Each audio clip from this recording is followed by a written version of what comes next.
Eu vim para Lisboa do Sardal, que é a minha terra, em 2008 e em 2009 entrei na escola de teatro, na Escola Profissional de Teatro de Cascais e estudei para ser ator.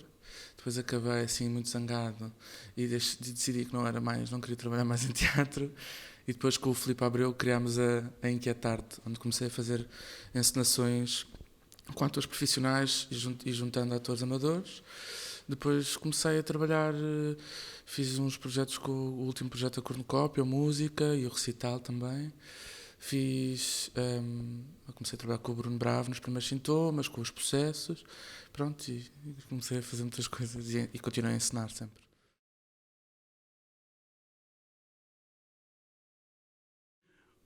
O Juno é o cão da minha irmã, era o cão da minha irmã, que era o meu cão também, mas era o cão da minha irmã. Ela é que era a mãe, que foi um cão muito especial, porque foi numa altura em que eu e a minha irmã já tínhamos maturidade suficiente para saber o que era ter um cão. Um, e por isso não era aquele cão de infância, mas foi um cão que durante 6 anos foi muito, muito importante e que teve assim uma morte muito trágica para nós.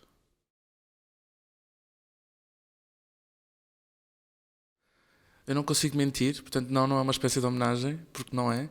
O Juno neste caso é só uma espécie de motivo para fazer aquilo que eu quero fazer enquanto performer, enquanto criador, que é falar com as pessoas, é criar um diálogo e talvez até criar com as pessoas, mas acima de tudo o Juno é esse motivo.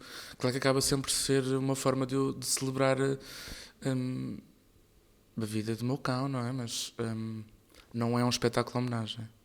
Aliás, partimos da ideia de querer fazer um espetáculo de homenagem e não conseguir.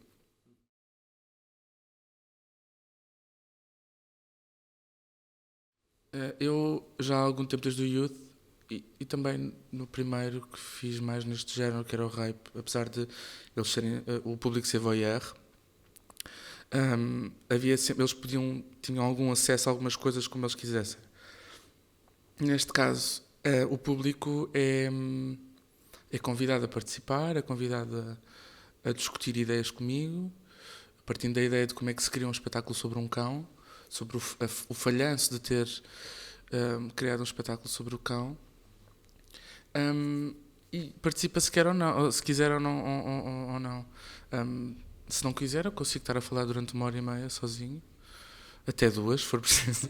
Mas acima de tudo, eu convido-os a conversar comigo sobre o que seria fazer um espetáculo sobre um cão. E às vezes dou-lhes informações, outras vezes não dou informações. Uh, há, há, Neste caso específico, nestes 3 dias, cada dia vai ter um dispositivo um bocadinho diferente. Ou seja, o dispositivo é o mesmo, mas a condução do dispositivo vai ser um bocadinho diferente nos 3 dias. Vou experimentar 3 formatos diferentes. E é criar um espetáculo, ou discutir como se criaria um espetáculo sobre um cão, com uma ideia qualquer de como é que se mantém fiel àquela imagem, àquele cão. Um, com informação ou sem informação, ou com alguns truques também, mas é por aí, é criar um espetáculo sobre o meu cão Juno.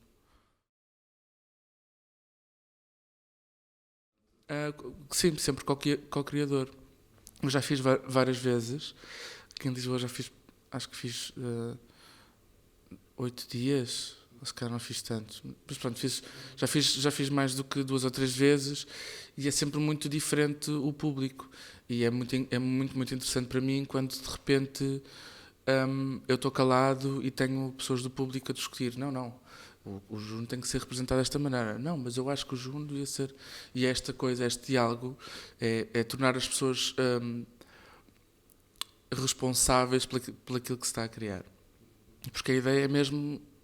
Quer dizer, a ideia não é mesmo, mas no espetáculo, na performance, a ideia é que eu vou fazer um espetáculo sobre o meu cão. Portanto, as pessoas ficam responsáveis e comprometidas com aquela ideia. E isso é maravilhoso. Acho que é por aí que eu acho que nós temos alguma dificuldade em dialogar e é um exercício de diálogo nesta performance, acho eu, espero eu. Sim, eu tenho uma folha e meia escrita que é a história da vida e da morte do meu cão Juno, e tudo o resto é improviso. Claro que há pontos que eu já sei que posso ir e não sei o quê, mas a nível é tudo improviso. Sim. Alguém que perceba quais é que são os problemas. Só alguém que esteja à frente do Ministério que perceba de facto os problemas. Não sei se este Ministro vai perceber ou não, mas alguém que perceba de facto os problemas.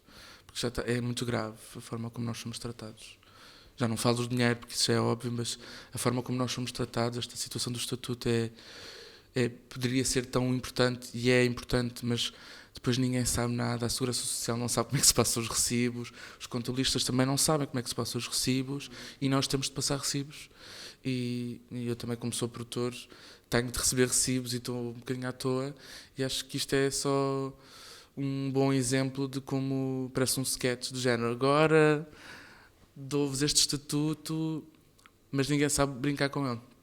Pronto, eu acho isso muito triste. E depois todo o problema de não se saberem os resultados dos apoios sustentados, que já deviam ter sido agora. Os apoios pontuais ainda não abriram, claramente numa medida de quem não ganhou os sustentados vai poder ir aos pontuais, que é absurdo. Ainda são mais cães a um osso. Já há imenso ir aos pontuais. Portanto, pronto, quem fica para trás, fica para trás. E quem está lá em cima, mesmo quem está em cima nas companhias que têm mais dinheiro, não sei o quê, fica tem um bocadinho mais de privilégios, mas ainda assim são valores tão ridículos que eu fico mesmo chocado. E fico a pensar, será que aguento mais 10 anos disto? Porque eu só tenho 29, apesar de não parecer. Leonardo, obrigado. Obrigado.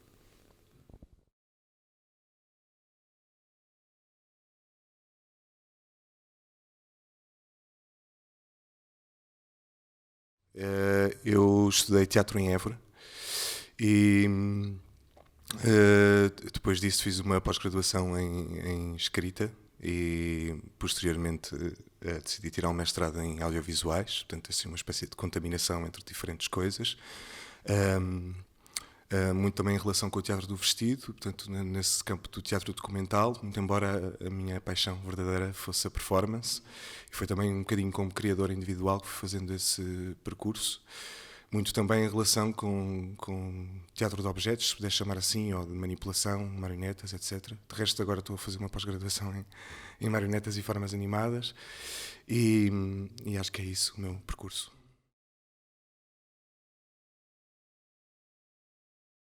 Na altura, em 2015, celebrava-se o centenário do Tadeusz Kantor, um criador polaco, ensinador polaco, e eu fui convidado para apresentar uma performance no contexto de uma conferência internacional em Évora, à minha escolha, e eu decidi pegar num happening do Kantor, chamado Lição de Anatomia segundo Rembrandt, que obviamente estava em relação com a lição de anatomia do Dr. Nikolai Tulp, do Rembrandt. E a minha ideia foi fazer um outro tipo de lição. Portanto, o próprio título também surge um bocadinho dessa experiência de um seguimento de lições de anatomia. No caso do Kantor, ele retirava objetos do corpo que estava em cima da mesa, enquanto os explicava, muito também em relação com o nazismo, a experiência que ele teve também na Polónia com essa ocupação. No meu caso, eu vou acrescentando objetos. Achei que era mais tentar criar uma ligação com este corpo através do que está à volta. E pronto, depois acabei por ir ao Brasil e à Itália, e curiosamente nunca apresentei em Lisboa, e portanto esta era uma oportunidade boa também de mostrar cá essa performance que já é de 2015.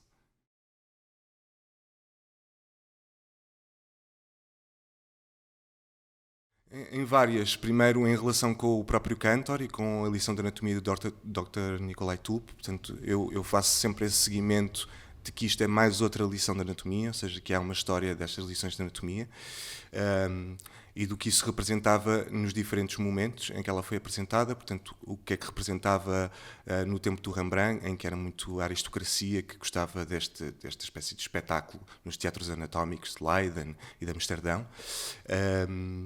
E do que é que isso implicava do ponto de vista político, porque era essa aristocracia que ia assistir a essas lições de anatomia, e também um momento, se quisermos, filosófico ou existencial daquele corpo. E depois desdobra-se em diferentes facetas, tanto pela história do Cantor, com o nazismo, como depois entre a minha própria biografia, entre a biografia do corpo que está em cima da mesa. E os objetos que eu uso normalmente são objetos conotados com um trabalho manual forte, bruto. Então também emerge desse corpo este significado de um corpo laboral, de um corpo que trabalha, e portanto é sobre esses desdobramentos que depois vou fazendo esta outra lição.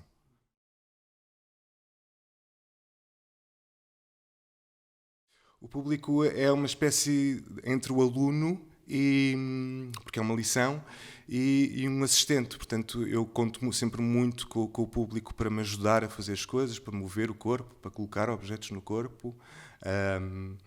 E então o público vai se desdobrando nisso. De facto, é uma coisa que eu aprecio sempre no fazer desta performance, é o envolvimento do público à volta. Portanto, a lição não se faz só comigo ou só com o corpo, é sempre preciso uma segunda, terceira, quarta mão que vem ajudar a criar o que se está a fazer, e portanto esse é o lugar dele.